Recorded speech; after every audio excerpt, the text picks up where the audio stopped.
मम देव देव।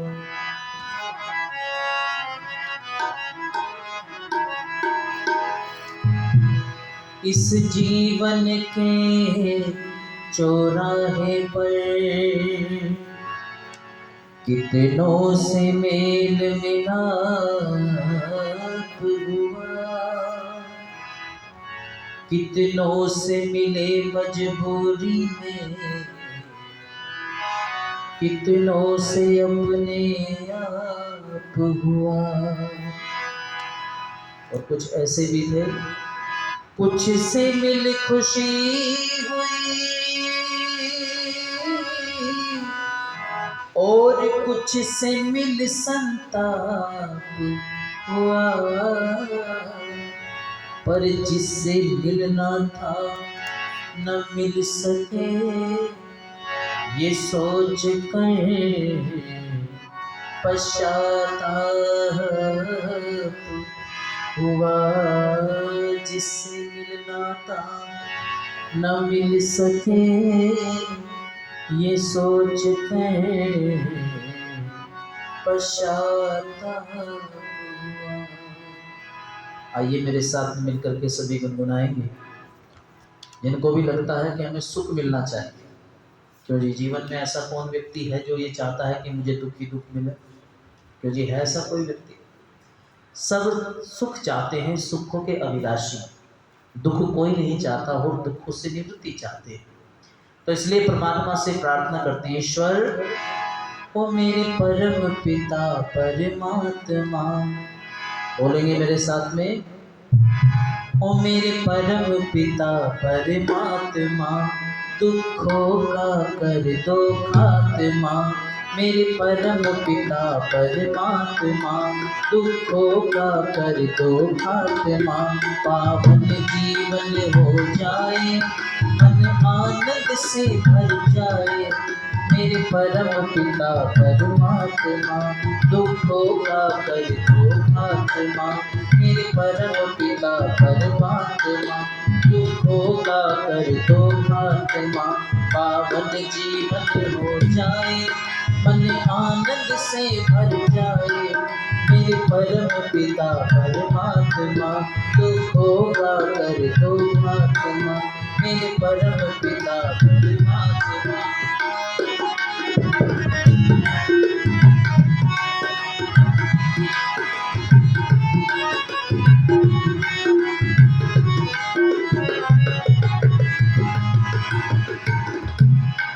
और भक्त प्रार्थना करता है, क्या कहता है?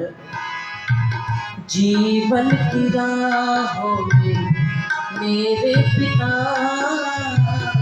चलो कैसे संभलो रास्ता बता। जीवन की राहों में मेरे पिता, चलो कैसे संभलो रास्ता दिखा। चलो कैसे संभलो रास्ता दिखा। अब तक जीवन बकवास था, अब तक जीवन बकवास था। अब तुझ में हो गई आस था, अब तक जीवन बकवास था। अब तुझ में हो गई आस था। पावन जीवन हो जाए, मन आनंद से भर जाए। मेरे परम पिता परमात्मा, दुखों का कर दो खात्मा। मेरे परम पिता परमात्मा, दुखों का कर दो खात्मा।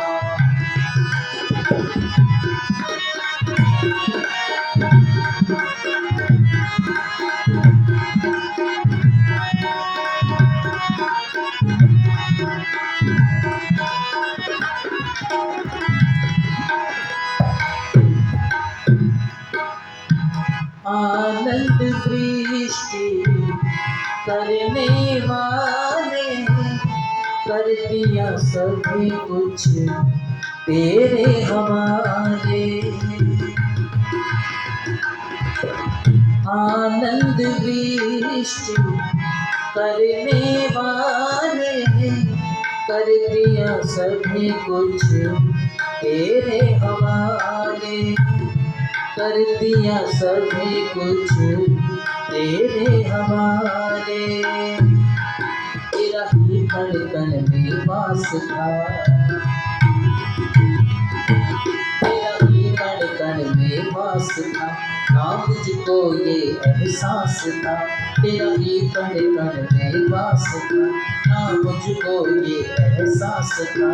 पावन जीवन हो जाए, मन आनंद से भर जाए, मेरे परम पिता परमात्मा, दुखों का कर दो खात्मा।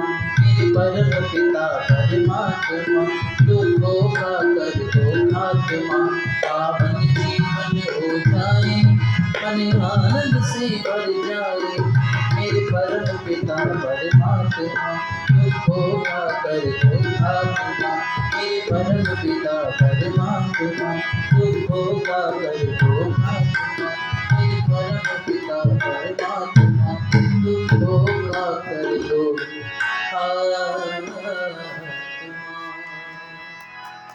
तो आइए गीत और आपके सामने प्रस्तुत करता हूँ, उसके बाद में शेष चर्चाएं।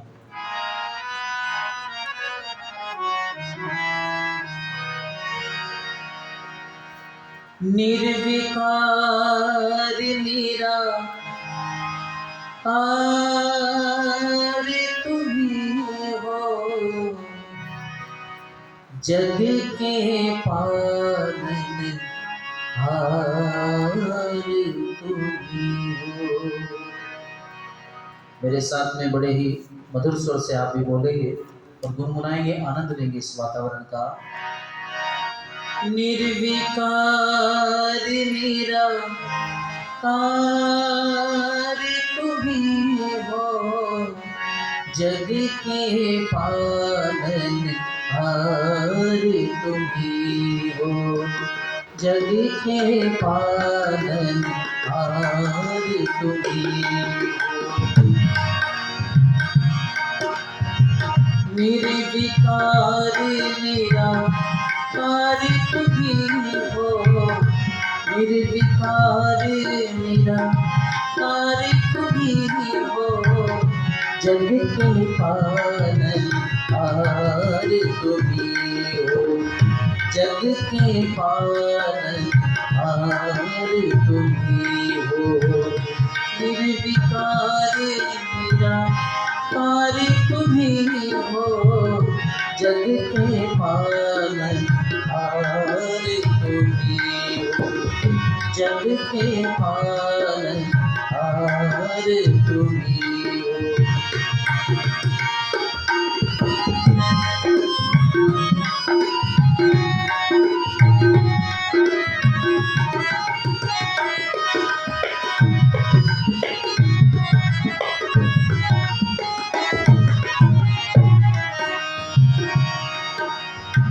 तुम ही हो जल में, तुम ही हो थल में,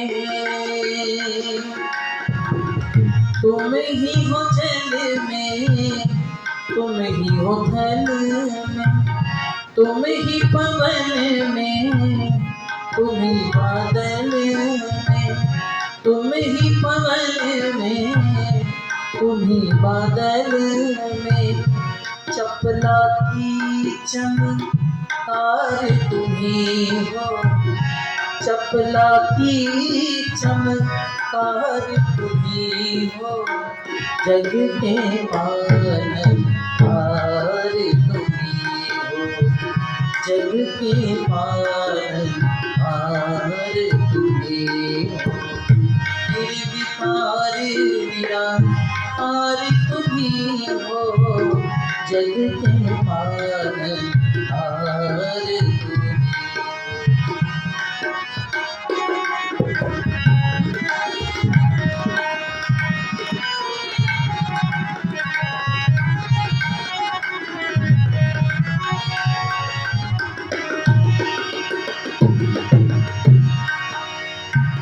चांद सूर्य और सितारे,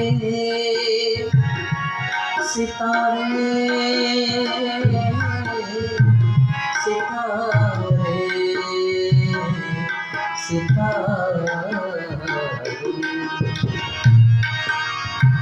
चाँद सूर्य और सितारे, पृथ्वी गगन है तेरे सहारे, पृथ्वी गगन है तेरे सहारे, नदी पर्वत विस्तार तुम्ही हो, नदी पर्वत विस्तार तुम्ही हो, जग के पालनहार तुम्ही हो, जग के पालनहार तुम्ही हो, निर्विकार निराकार तुम्ही हो, जग के पालनहार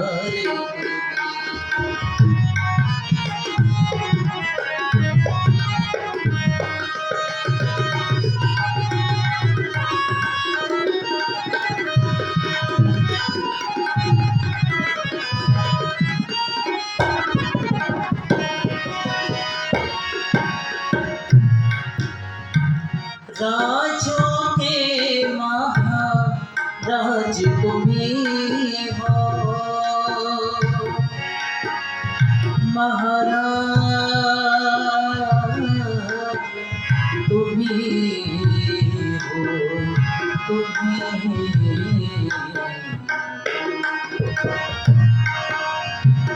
राजों के महाराज तुम्ही हो, शरण रघुवीर की लाज तुम्ही हो, सबके कारज सार तुम्ही हो, सबके कारज सार तुम्ही हो, जग के पालनहार तुम्ही हो, जग के पालनहार तुम्ही हो।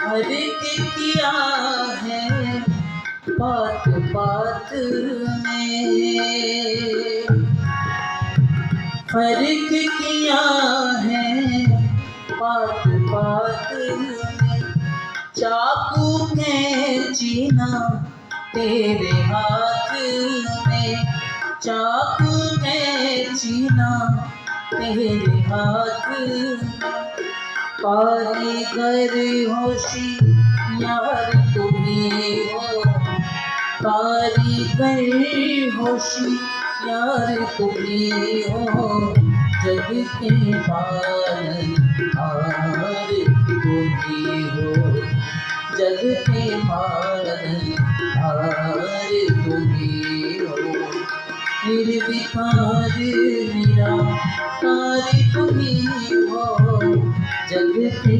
पालनहार तुम्ही हो, जग के पालनहार तुम्ही हो, जग के पालनहार तुम्ही हो। बोलिए सत्य सनातन वैदिक धर्म की, महर्षि दयानंद जी महाराज की। आर्य समाज सेक्टर 9 पंचकुला के इस वेद प्रचार महोत्सव कार्यक्रम में उपस्थित वेदों के विद्वान और जिनको सुनकर के हम अपने जीवन में उन बातों को उतारने का प्रयत्न करते हैं, चलने का प्रयत्न करते हैं और बहुत प्रेरणा प्राप्त करते हैं, आदर और सम्मान के योग्य यज्ञ के ब्रह्मा आचार्य सत्यजित मुनि जी बड़े ही सुंदर तरीके से अपने प्रवचनों के माध्यम से, अपने व्यवहार के माध्यम से, कर्मकांड के माध्यम से समाज में प्रचार करने हारे इस समाज के बहुत ही सुयोग्य विद्वान धर्माचार्य मेरे अग्रज भ्राता आचार्य जयवीर वैदिक जी तबले पर संगत कर रहे हैं। आदर और सम्मान के योग्य श्रीमान सुलेख जी, इस समाज के बहुत ही सुयोग्य आदरणीय हमारे प्रधान जी, मंत्री जी, कोषाध्यक्ष जी, मंच का बड़ी ही कुशलतापूर्वक संचालन कर रही हमारी आदरणीय बड़ी बहन कमला आर्या जी, सम्मुख बैठे सभी आर्यभद्र पुरुषों, वंदना एवं पूजा की योग्य मातृशक्ति, ये सायंकालीन सत्र आपके मध्य चल रहा है। मुझे अवसर मिला है कि कुछ भजनों के माध्यम से आप सभी को जो है संबोधित करूं, तो इसलिए आप अपनी मन स्थिति ऐसी बना करके बैठेंगे जिससे मैं जो कुछ कहूँ उसको आप भली प्रकार सुन सके, जिससे मेरा कहना भी सार्थक हो जाए और आप लोगों का सुनना भी सार्थक हो जाए। पहले मैं एक निवेदन आपसे करता हूँ कि आप अलग अलग बैठे हैं तो थोड़ा अगर आगे आकर के एकत्रित होकर के मेरे सामने बैठेंगे तो मुझे अच्छा लगेगा और बोलने में भी थोड़ी मुझे सहायता मिलेगी। ये मेरा आपसे करबद्ध निवेदन है। एक जना आप थोड़ा इकट्ठा होकर के बैठेंगे, सामने आ जाएंगे तो अच्छा लगेगा। उसके बाद अपनी चर्चा आरंभ करते हैं। बंधुओं, हम इस संसार में आए हैं और अनेक प्रकार से विद्वानों के प्रवचन उपदेश हम अनेकों बार सुनते हैं और आज तक सुनते आए हैं। कुछ बातें ऐसी हैं जो हम अपने जीवन में अपनाते हैं, कुछ ऐसी बातें हैं जो हम अपनाने की कोशिश करते हैं तो अपना नहीं पाते और उनके विषय में जानना भी नहीं चाहते। क्यों जी, ऐसी बहुत से विषय हैं, हम उनको करते तो हैं लेकिन उनको करने से पहले हमें उनका बोध नहीं। तो आइए थोड़ी सी चर्चा करेंगे, इस बात को जानेंगे। एक ऋषि हुए जिनका नाम था उषस्थि चाक्रायण, नाम सुना होगा। उषस्थि चाक्रायण ऋषि एक बार अकाल पड़ा और अकाल जब पड़ा तो भोजन की बड़ी ही दिक्कत हुई, परेशानी हुई। बुभुक्षा से पीड़ित उषस्थि चाक्रायण अपनी पत्नी के साथ में इधर उधर भोजन की तलाश में उस भूख को शांत करने के लिए, दरिद्रता को दूर करने के लिए इधर उधर खोजने लगे। चलते चलते एक मार्ग में एक ग्राम आया और उस ग्राम में उन्होंने प्रवेश किया। उस ग्राम में जैसे ही उन्होंने प्रवेश किया तो देखा कि वहां कुछ हाथी पालने वाले लोग रहते हैं, जो हाथी पाल करके अपनी आजीविका करते हैं। उन्होंने सोचा कि यहाँ जाकर के मुझे कुछ खाने पीने को मिल जाएगा, मेरी कुछ आजीविका का साधन बन जाएगा। क्योंकि जब व्यक्ति परेशान होता है तो कहीं ना कहीं वो अपनी आजीविका के लिए, अपनी परेशानी को दूर करने के लिए ऐसे स्रोतों को ढूंढता है जहाँ से वो परेशानी दूर हो सकती है। उषस्थि ने भी यही सोचा और उस ग्राम की ओर बढ़ गए। अंदर उसमें जा घुसे और जाकर के देखा कि एक व्यक्ति वहां बैठा भोजन कर रहे, और उस व्यक्ति को भोजन करता हुआ देखकर के उषस्थि उनके पास में पहुंचे। तो जाकर के जैसे ही समीप गए, समीप जाकर के देखा तो वो कुछ उबले हुए उड़द खा रहे थे। क्या खा रहे थे? उबले हुए उड़द खा रहे थे। खाते हुए देखकर के उबले हुए उड़द, उषस्थि ने कहा कि ये भाई, मैं भी भूखा हूं, क्या मुझे भी आप कुछ दे सकते हो खाने के लिए? और वो व्यक्ति कहने लगा, भाई मेरे पास जो मैं खा रहा हूं केवल यही मात्र बचे हैं, अब ये मेरे झूठे हो गए हैं, इसलिए अब मैं इनको तुम्हें नहीं दे सकता, अगर लेना हो तो बता। उषस्थि कहने लगा, अरे भैया, मेरे प्राण संकट में हैं, मेरी जान मुसीबत में है, तुम जैसा चाहो मुझे इसमें से थोड़ा सा दे दो, तो चिट्ठे ही दे दो। अब उन्होंने दे दिए, उषस्थि ने उनको खाया। फिर उन्होंने अपने व्यवहार का परिचय देते हुए कहा, लो ये पानी भी आप पी लो, अब आप चिंतन करना, सोचना। तो उषस्थि कहने लगे, ना भाई, पानी नहीं पीऊंगा। कहने लगे, क्यों नहीं पियोगे? कहने लगा, इसलिए नहीं पीऊंगा क्योंकि ये तेरा झूठा है। क्यों जी? ये तेरा झूठा है। अब सीधी सी बात है, कोई व्यक्ति अगर इस प्रकार से करे तो आप क्या करेंगे? आप सोचेंगे कि झूठे उड़द तो खा लिए हैं, लेकिन पानी मैंने दिया तो इसको झूठा बता करके नहीं पी रहा है, तो ये क्या कारण है कि ये पानी तेरा झूठा है, इसलिए मैं इस तेरे पानी को नहीं पीऊंगा। तो फिर पूछा, महाराज ऐसी क्या बात हो गई? क्योंकि विद्वानों ने कहा है, इतिहास में भी ऐसे प्रसंग आते हैं कि जब प्राण अति संकट में हो, प्राणों को बचाना है, तो व्यक्ति को उच्चिष्ट भी खा लेना चाहिए। जैसे योगेश्वर कृष्ण को कहा दुर्योधन ने कि आओ महाराज भोजन कर लें, तो योगेश्वर कृष्ण ने क्या कहा कि भोजन दुर्योधन दो स्थितियों में किया जाता है। भोजन केवल मात्र दो स्थितियों में अधिकतम किया जाता है। वो कौन कौन सी है? एक तो वह है जब प्राण अति संकट में, प्राण पखेरु उड़ने को हो, जीवन का अंत होने को हो, तो व्यक्ति को जैसा भी मिले वैसा खा करके अपने प्राणों को बचा लेना चाहिए। और एक वह है जब खिलाने वाले की अति श्रद्धा हो, जब खिलाने वाला अति प्रेम में होकर के आपके स्नेह करता है, आपको बड़ा ही प्रेम करता है, और वो खिलाने के लिए, तब व्यक्ति अगर खाया हुआ भी है, अगर पेट भरा भी है, तो भी उसका मन रखने के लिए व्यक्ति भोजन या थोड़ा सा कुछ खा ही लेता है। इसलिए विपत्ति में मैं नहीं हूं और श्रद्धा तेरे भीतर नहीं है, इसलिए मैं तेरे इस पकवान को ग्रहण नहीं कर सकता। और विदुर के घर जाकर के क्या खाया था, बोलो? साग खाया था। ये योगेश्वर कृष्ण की बात। तो उन्होंने कहा कि ये पानी तेरा जल, ये तेरा झूठा है, इसलिए जल को मैं ग्रहण नहीं कर सकता, इसको मैं नहीं पी सकता। कहने लगे क्यों? क्योंकि ये तेरा झूठा है। कहने लगे ये उड़द तो तुमने मेरे झूठे उच्छिष्ट खा लिए, लेकिन ये पानी तुम क्यों नहीं पीते, इसके विषय में बताओ। तो कहने लगे कि देखो ये है आपत्थर, आपत्ति काल थी, मुझे भोजन की आवश्यकता थी, केवल इसके लिए मैंने थोड़ा सा समझौता मात्र किया है, इससे मेरे प्राण बच गए हैं। और रही बात जल की, तो जल तो मैं कहीं और भी जाकर के पी लूंगा, इस जल की मुझे आपत्ति नहीं। जिस चीज के लिए मैंने कॉम्प्रोमाइज किया है, जिस चीज के लिए मैंने समझौता किया है, उससे मेरा जीवन बच गया। अब पानी की तो व्यवस्था और भी कहीं हो सकती है, इसलिए मैं नहीं ग्रहण कर सकता। वापस आ गए। फिर प्रातःकाल अगले दिन की बात, उठे और अपनी पत्नी से कहने लगे, हे देवी, मैंने सुना है कि पास के नगर में वहां के राजा एक बहुत बड़ा विशाल यज्ञ कर रहे हैं, उस यज्ञ में वो बहुत सारा दान भी देंगे और बहुत सारे विद्वानों को उन्होंने बुलाया है। आपकी अगर अनुमति बने तो मैं उस यज्ञ में चला जाता हूँ, कुछ आजीविका का साधन भी हो जाएगा, कुछ राजा मुझे दे भी देंगे और मेरी जो है ये दरिद्रता भी दूर होगी, मैं उस यज्ञ का जाकर के ऋत्विज बन जाऊंगा।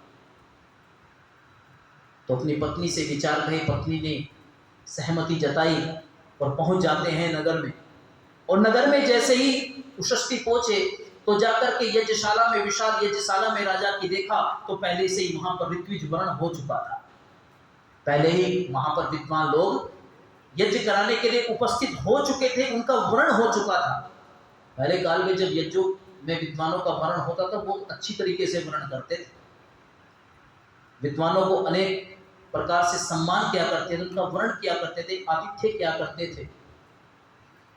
तो उनका वर्ण हो चुका था। देख करके मन में निराशा आई कि मैं सोच करके क्या आया था और ये क्या हो गया। जाकर के यज्ञशाला में एक कोने में बैठ गए और जैसे ही कोने में बैठ गए, वहां पर देखा और विद्वानों के बीच में जैसे गए तो उद्गाता के कान में आराम से कहा, यज्ञ में ब्रह्मा, उद्गाता, अध्वर्यु और होता और भी ऋत्विज होते थे पहले, जिनको प्रस्तोता, प्रतिहर्ता आदि नाम से संबोधित किया जाता है। तो आराम से जाकर के उद्गाता को पूछा, हे उद्गाता, तुम आज जो ये मंत्रों का पाठ करोगे, ये जो उद्गीत का गायन करोगे, ये जो सस्वर पाठ करोगे वेद ऋचाओं का, क्या तुम जिन इन ऋचाओं में जिसकी स्तुति है, जिसके स्तमन के लिए तुम ये पाठ करोगे, क्या तुम उस देव को जानते हो? क्यों जी, आप भी जानते हो?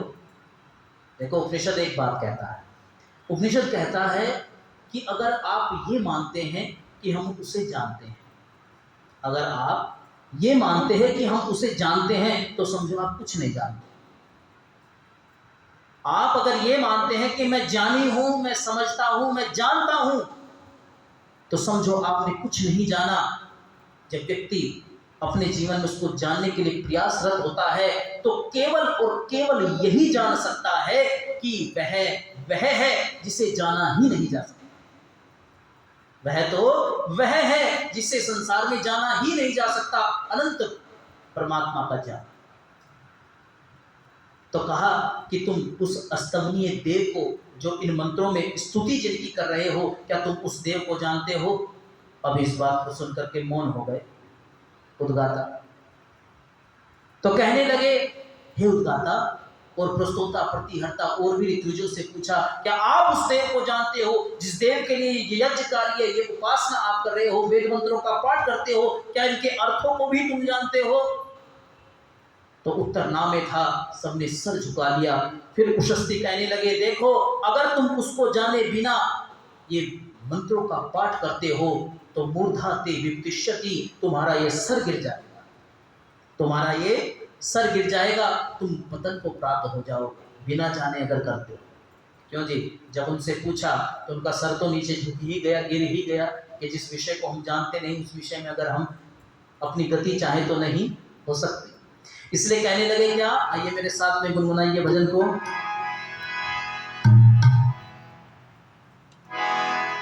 बिना उस देव के जाने सफल ना ये गान होता है, बिना उस देव के जाने सफल ना ये गान होता है। कि हो जाना पतन उनका, कि हो जाता पतन उनका, जिन्हें नादान होता है। बिना उस देव के जाने सफल नहीं गाने होता है, बिना उस देव के जाने, बिना उस देव के जाने सफल ना ये गान होता है। कि हो जाता पतन उनका, जिन्हें ना ये ध्यान होता है। और आगे कहते हैं, क्या समझाते,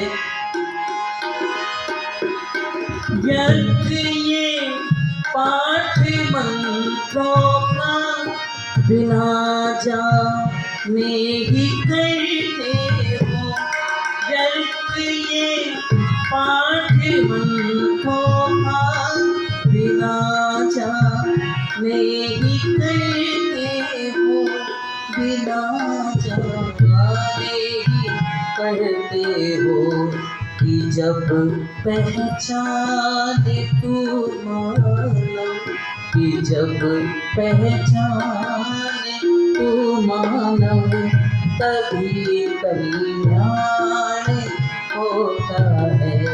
बिना उस देव के जाने सफल नहीं गान होता है।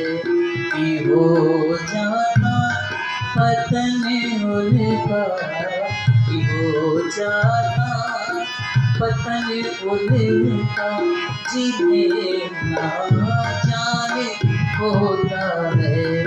बिना उस देव के,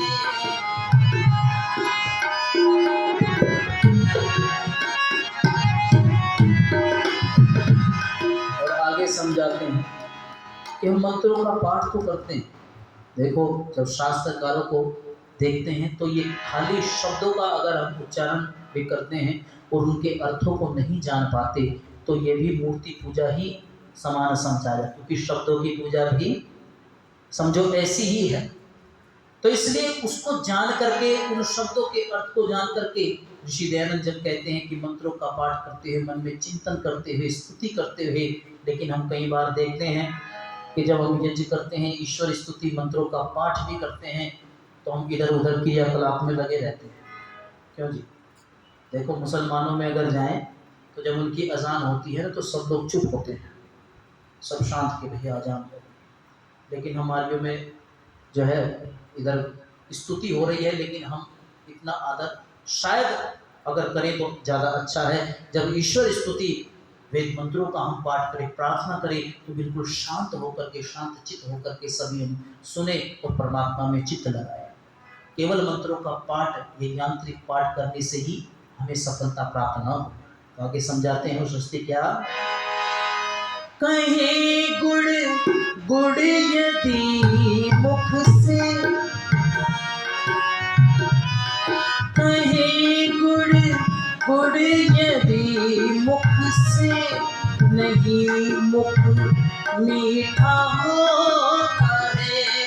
कहे गुड़ गुड़ यदि मुख से, नहीं मुख मीठा होता है, नहीं मुख मीठा होता है, इसे खाना भी पड़ता है, इसे खाना भी पड़ता है। कभी मिष्ठान होता है, बिना उस देव के जाने सफल नामान होता है। कि हो जाता पतन उनका, कि हो जाता पतन उनका, जिन्हें ना ध्यान होता है।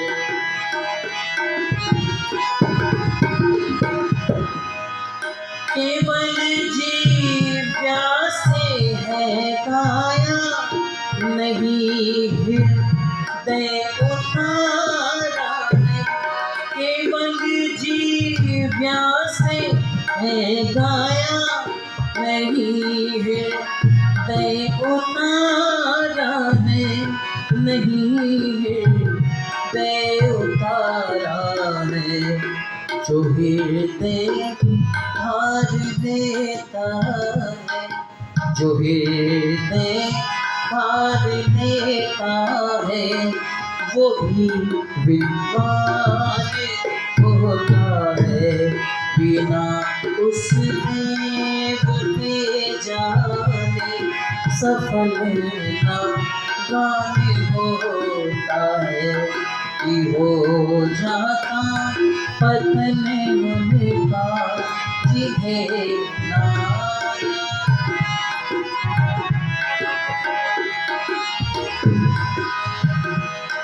केवल संसारी सुख पाना नहीं है धर्म मानव का।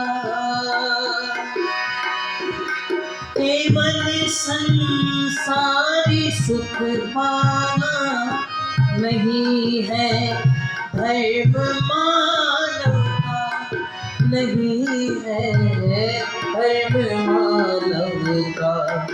फंसे विषयों की दलदल में, फंसे विषयों की दलदल में, जीवन शमशान होता है। कि हो जाता पतन उनका, जिन्हें ना ध्यान होता है।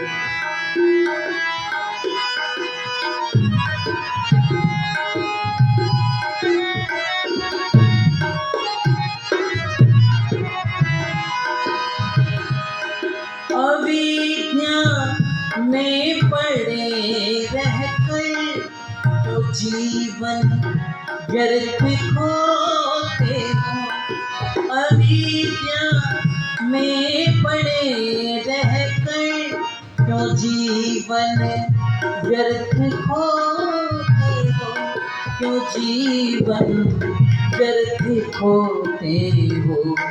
सुमित्र विद्या विमुक्ति का, सुमित्र विद्या विमुक्ति का सदा सोपान होता है।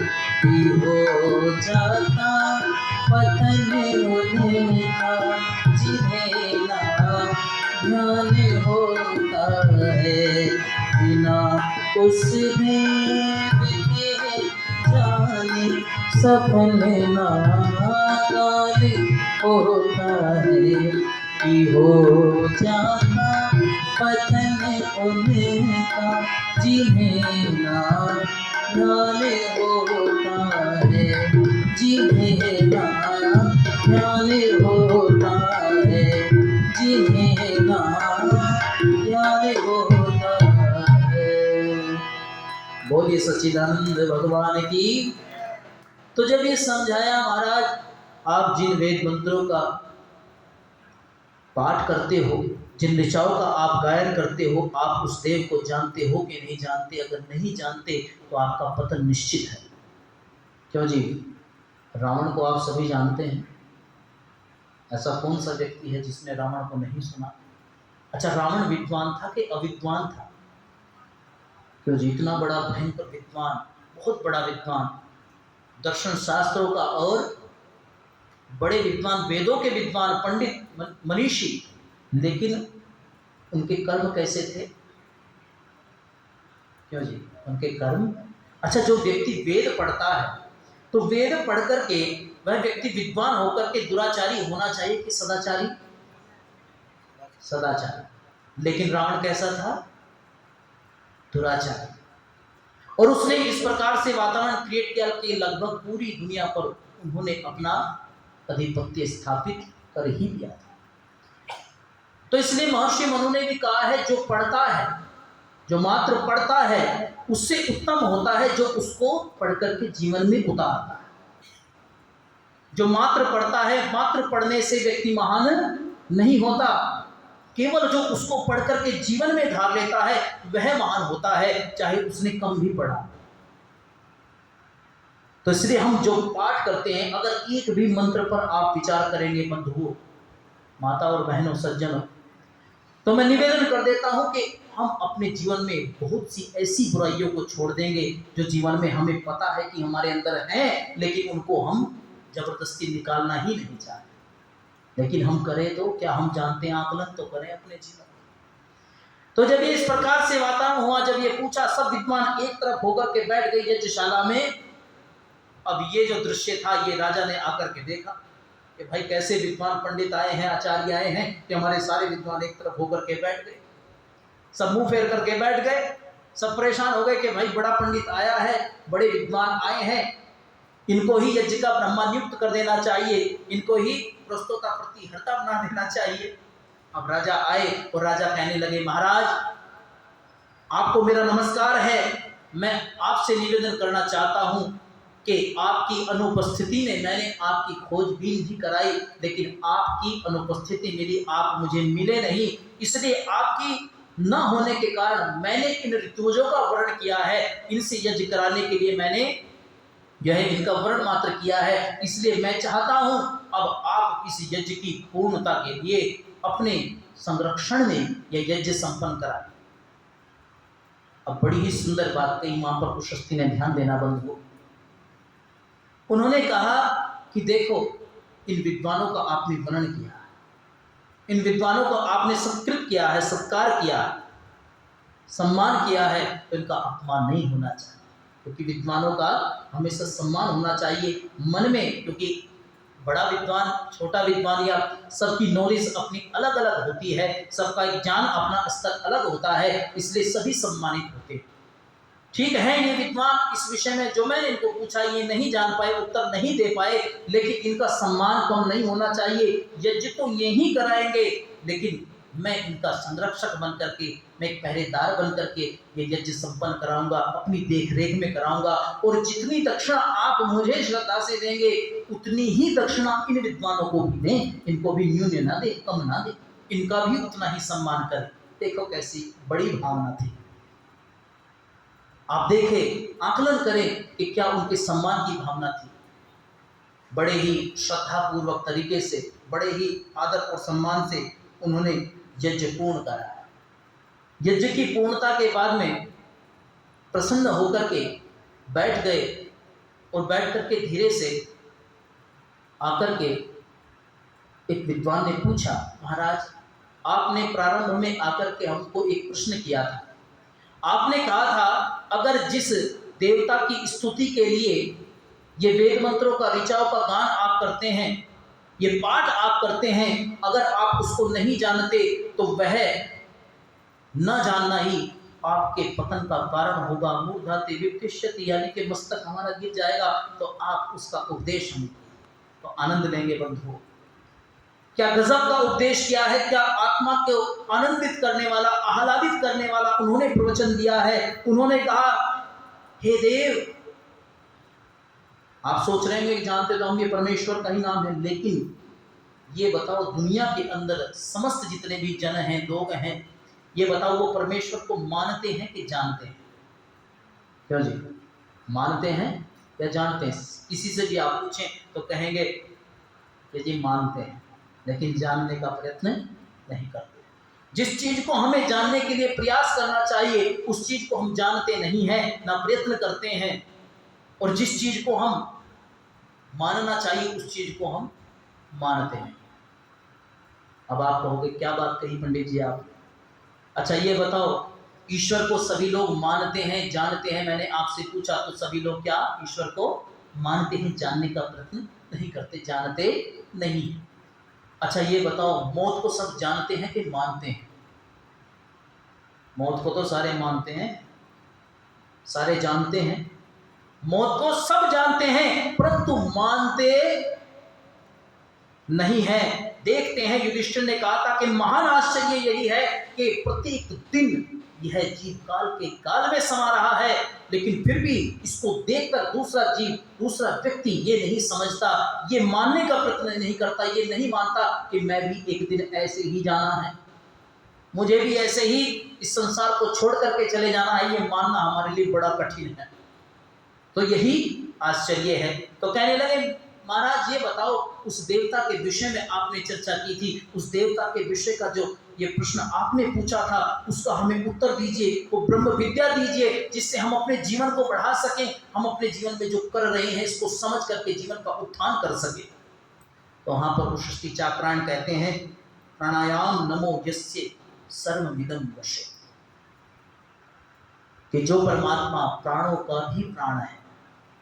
जैसे इस ब्रह्मांड में सूर्य है, यह आदित्य है और ये समस्त संसार को प्रकाशित कर रहा है, उसी प्रकार इस पिंड में यह प्राण है। और इन प्राणों का देने वाला भी, आदित्य भी ईश्वर को कहा है, परमेश्वर को कहा है, इन प्राणों का देने वाला भी, उस आदित्य को बनाने वाला भी, इस समस्त सृष्टि को बनाने वाला भी कौन है? देवों का भी देव, वो महादेव, वो ईश्वर है, वो परमेश्वर है। इसलिए जो प्राणों का भी प्राण है, जिसने हमें प्राण दिए और जीवन चलाया है, वह ही परमेश्वर अस्तवनीय है, जिसका ये वेद मंत्रों के द्वारा तुम जिसका पाठ करते हो, जिसका ध्यान करते हो, उसको जानने के लिए यत्न करना चाहिए। और कह दिया दाता दया के सागर प्राणों का प्राण है तू। मेरे साथ बोले, दुनिया बनाने वाले कितना महान है तू, दुनिया बनाने वाले कितना महान है। दाता दया के सागर प्राणों का प्राण है तू, दुनिया बनाने वाले कितना महान है तू, दुनिया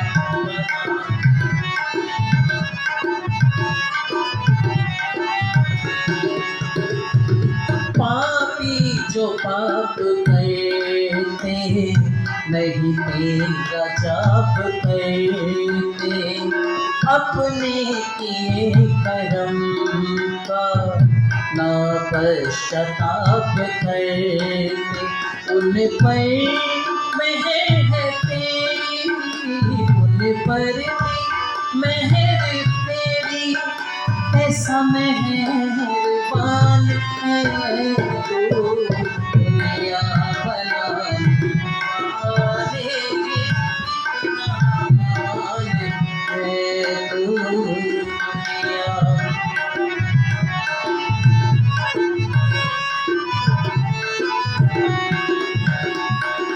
ओ गुलशनों के माली,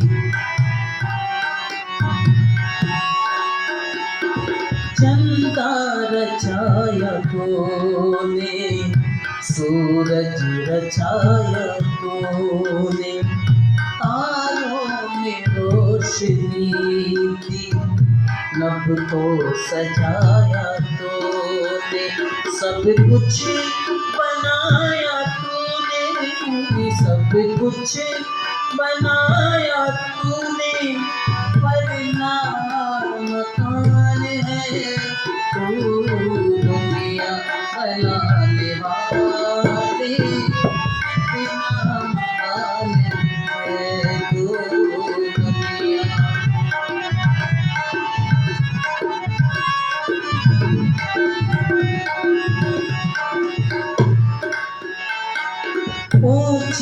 पहाड़ भी दुल्हन से सज रहे हैं। बेमोल बैठे पंछी तुझको ही भज रहे, नगमे से बज रहे हैं, नगमे से बज रहे हैं। मीठी सी तान है तू दुनिया बनाने वाला, कितना महान है तू दुनिया बनाने वाले, कितना महान है। दाता दया के सागर प्राणों का प्राण है तू दुनिया बनाने वाले, कितना महान है तू दुनिया बनाने वाले, कितना महान है। बोलिए सच्चिदानंद भगवान की। तो इसलिए वह प्राणों का भी प्राण प्रभु है। फिर और भी विद्वान आए, उन्होंने भी वशिष्ठी महाराज को अपने प्रश्न किए, तो उनका भी अलग अलग तरीके से उन्होंने उत्तर दिया। अभी फिर समय मिलेगा तो आगे की चर्चा पुनः फिर करेंगे। आप सभी ने सुना, आप सभी का बहुत बहुत आभार, बहुत